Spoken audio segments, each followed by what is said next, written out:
بہت ہی افسوسناک اور دل خراش خبر اور واقعہ ہے جو آپ کے ساتھ سکرین پہ شیئر کر رہا ہوں۔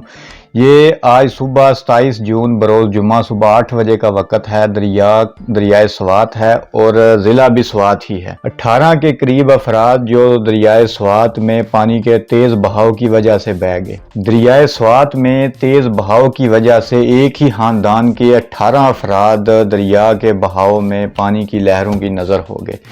ریسکیو حکام کے مطابق یہ جو افراد تھے یہ پنجاب کے ضلع سیالکوٹ سے سوات میں سیر و تفریح کے لیے گئے ہوئے تھے، مہمان تھے، اور آج صبح تقریباً 8 بجے کے وقت یہ دریا کے قریب موجود تھے، ناشتہ کر رہے تھے، چائے پی رہے تھے۔ اس وقت دریا میں پانی اتنا زیادہ نہیں تھا، دریا کا بہاؤ کم تھا، تو یہ لوگ سیلفیز لینے میں مصروف تھے۔ اچانک پانی کا بہاؤ بڑھ گیا۔ جب پانی کا بہاؤ بڑھا تو یہ افراد دریا کی لہروں کی نظر ہو گئے۔ سوات کے جو ڈپٹی کمشنر ہیں ان کے مطابق دریا میں نہانے اور دریا کے پاس جانے پر دفعہ 144 نافذ ہے، کیونکہ بارشوں کی وجہ سے سیلاب کا خدشہ تھا۔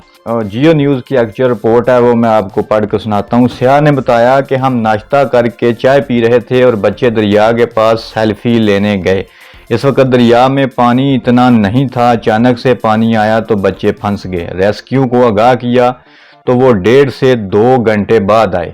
یہ سب ان کے سامنے ہوا۔ ریسکیو کی موجودگی میں بچے دریا میں ڈوبے اور وہ بچا نہیں سکے۔ اب یہاں 2 موقف ہیں، ایک ڈپٹی کمشنر کا موقف ہے کہ دفعہ 144 نافذ ہے، سیاحوں کا موقف ہے کہ ہمیں بچایا نہیں گیا، کہ کیا جب بارشوں کا موسم ہو دفعہ 144 بھی نافذ ہو تو کیا دریا اور اس طرح خطرناک جگہوں کے درمیان جانا موضوع ہے؟ اس میں غلطی کس کی ہے؟ ایک طرف یہ کہا جا سکتا ہے کہ عوام تو چلو لاپرواہ ہے، ہمیں بھی اپنی جانوں کی پرواہ نہیں، تو دوسری طرف جو حکومت ہے، حکومت کو بھی شاید عوام کی جان سے کوئی لینا دینا نہیں۔ اب سیاح کے مطابق 2 گھنٹے وہ پھنسے رہے، ریسکیو ٹیمیں موجود تھیں لیکن انہیں بچایا نہیں جا سکا۔ آخر کیوں نہیں انتظامات کیے گئے؟ ہیلی کاپٹر کا بندوبست کیا گیا اور اس طرح کے دوسرے انتظامات، غوطہ خور ٹیمیں۔ بہرحال جو بھی ہو، یہ افسوسناک واقعہ پہلی دفعہ پیش نہیں آیا۔ پچھلے سیلاب میں بھی چند افراد دریا میں ڈوبے تھے، ان کی تصویر جو ہے یہ سامنے آپ دیکھ رہے ہیں۔ اس طرح کے افسوسناک واقعات تب تک رکیں گے نہیں جب تک عوام میں بھی شعور نہیں آتا، وہ اپنی جان کی خود پرواہ نہیں کرتے، اور دوسری طرف حکومت بھی جب تک لوگوں کی جان کی پرواہ نہیں کرے گی، اس طرح کے واقعات نہیں رکیں گے۔